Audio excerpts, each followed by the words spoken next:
તો આ તરફ પંચમહાલમાં ટેકાના ભાવે ખરીદીમાં નવી મર્યાદાથી ખેડૂતોમાં રોષ જોવા મળ્યો। રાતોરાત જે પ્રકારે ટેકાના ભાવે ખરીદીના નિયમો બદલાયા તેનાથી ખેડૂતો હેરાન થયા છે।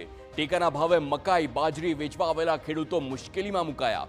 પ્રતિ ખેડૂત પાસેથી મકાઈ બાજરી જુવારની ખરીદીમાં મર્યાદા મૂકવામાં આવી છે। બજાર ભાવ ખૂબ જ નીચા હોવાથી ખેડૂતોને આર્થિક ફટકાની ભીતિ છે અને એવામાં એપીએમસી ખાતે અનાજનો જથ્થો લઈને પહોંચેલો ખેડૂત ચિંતામાં છે।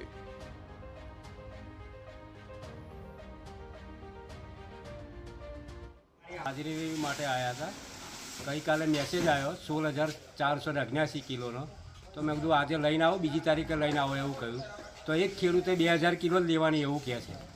સવારમાં મકાઈ લઈને આવ્યા હતા અહીં એપીએમસીમાં, કાલે મેસેજ આવ્યો હતો 400 મણનો, અને અમારી મકાઈ સવારમાં તોલાઈ બી ગઈ 11 વાગે, અને અત્યારે બિલ બી મારું 67 કટ્ટા થયું ટોટલ, પણ એમાંથી બિલ બનતું નથી। બિલ 30 જ કટ્ટાનું બને છે। તો અમે બાકીની મકાઈ હવે 37 કટ્ટા પાછા લઈ જવું એવું કહે છે ગોડાઉનમાંથી।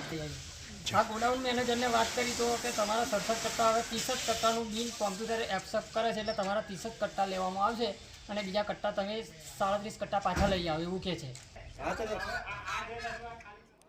સરકાર દ્વારા ટેકાના ભાવે ખરીદાતી જણસમાં મહત્તમ મર્યાદા લાગુ કરાઈ છે। તે અંતર્ગત મકાઈ ખરીદીની મર્યાદા મહત્તમ 1500 કિલો, બાજરી ખરીદીની મર્યાદા 2000 કિલો અને જુવારની ખરીદી મર્યાદા 1000 કિલો કરી દેવાઈ છે।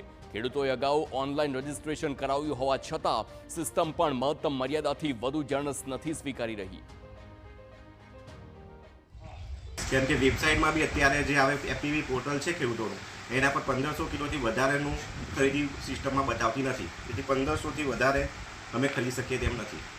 31 તારીખ સુધી જે ચાલુ હતું એ સિસ્ટમમાં અને જે રીતે નિયમો પ્રમાણે ખરીદી થતી હતી એ પ્રમાણે અમે 31 તારીખ સુધી ખરીદી કરી છે, પણ આજથી જ આ નિયમ લાગુ પડ્યો છે કે 1500 પ્રતિ ખેડૂત 1500 કિલોની ખરીદી કરવાની, અને સિસ્ટમમાં બતાવતું નથી, એટલે સિસ્ટમ પ્રમાણે જે સિસ્ટમમાં 1500 કિલો બતાવે છે એ પ્રમાણે જ અમે ખરીદી કરીએ છીએ।